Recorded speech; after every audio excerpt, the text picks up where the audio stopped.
बोलिए प्रभु श्री रामचंद्र की जय। रामायण की बहुत ही लोकप्रिय धुन है ये, उसी के अनुसार पढ़ते हैं। बाल्मीक नारद घट जोनी, निज निज मुख निकहि निज होनी। जलचर थलचर नभचर नाना, जे जड़ चेतन जीव जहाना।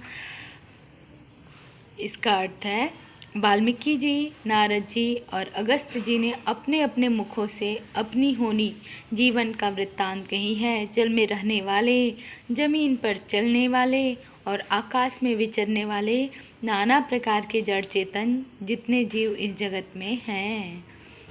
मति की रति गति भूति भलाई, जब जही जतन जहाँ जही पाई। सो जानब सतसंग प्रभाऊ, लो कहु बेद न आनऊ पाऊ।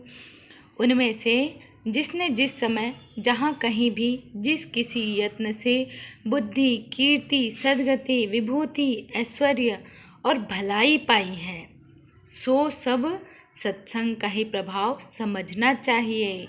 वेदों में और लोक में इनकी प्राप्ति का दूसरा कोई उपाय नहीं है। बिनु सत्संग विवेक न होई, राम कृपा बिनु सुलभ न सोई। सत्संगत मुद मंगल मूला, सोई फल विधि सिद्धि सब साधन फूला।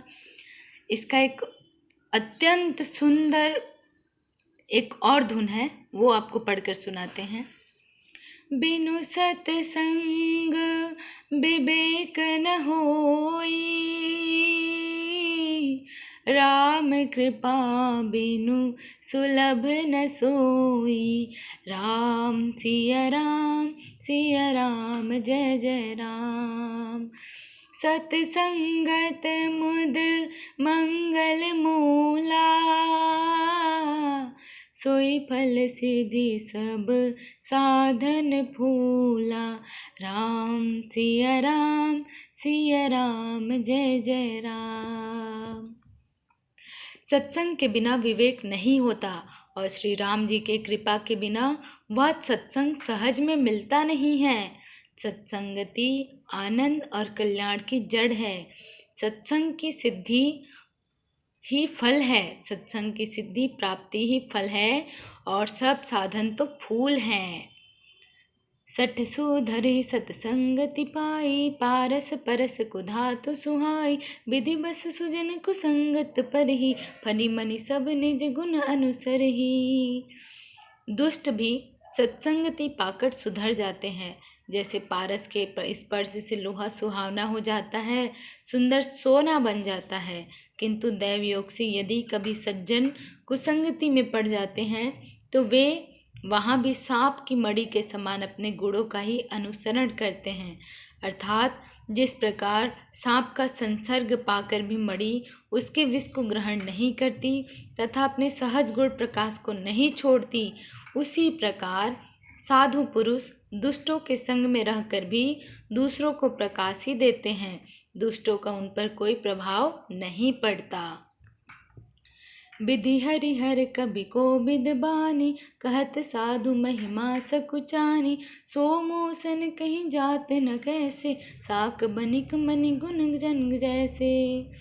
ब्रह्मा, विष्णु, शिव, कवि और पंडितों की वाणी भी संत महिमा का वर्णन करने में सकुचाती हैं। वह मुझसे किस प्रकार नहीं कही जाती। जैसे साग तरकारी बेचने वाले से मड़ियों के गुण समूह नहीं कहे जा सकते, भारी वर्णन है। अर्थात भारी वर्णन का मतलब ये वर्णन वाकई में मन को स्पर्श करने वाला है। अर्थात संतों की जो महिमा है उसे ब्रह्मा, विष्णु, महेश, कवि, पंडितों, जितने भी संसार के ज्ञानी पुरुष हैं, अगर वो संत महिमा का वर्णन करने चलें तो भी वो नहीं कर सकते।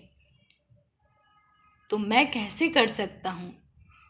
तुलसीदास जी जब रामायण लिखते हैं उसी समय ये सब चीज़ें कहते हैं कि जिस प्रकार ब्रह्मा, विष्णु, महेश भी संत की महिमा का वर्णन नहीं कर सकते तो मैं कौन सा उनकी वर्णन कर सकता हूँ। जैसे कि कोई सब्जी बेचने वाला कोई हीरा पन्ना मोती मणि होती है, उसके बारे में उनको कोई मोल नहीं पता, उनको उसका मूल्य नहीं समझ आता। वैसे ही मैं संत की महिमा का वर्णन मैं नहीं कर सकता। बंदउ संत समान चित, हित अनहित नहीं कोई। अंजलिगत शुभ सुमन, जिमि सम सुगंध कर दोई। सियापति रामचंद्र की जय।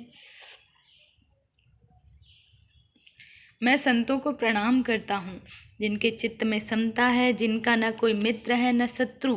जैसे अंजलि में रखे हुए सुंदर फूल, जिस हाथ ने फूलों को तोड़ा और जिसने उनको रखा, उन दोनों ही हाथों को समान रूप से सुगंधित करते हैं। वैसे ही संत शत्रु और मित्र दोनों का समान रूप से कल्याण करते हैं। संत सरल चित जगत हित जानि, स्वभाव स्नेहु। बाल विनय सुनि करी कृपा, राम चरण रति देहु। सियापति रामचंद्र की जय, पवन सुत हनुमान की जय। हर हर महादेव की जय। संत सरल हृदय और जगत के हितकारी होते हैं। उनके ऐसे स्वभाव और स्नेह को जानकर मैं विनय करता हूँ। मेरे इस बाल विनय को सुनकर कृपा करके श्री राम जी के चरणों में मुझे प्रीति दें। बोले सियापति रामचंद्र की जय, हनुमान जी महाराज की जय। अब आगे की पाठ कल करेंगे।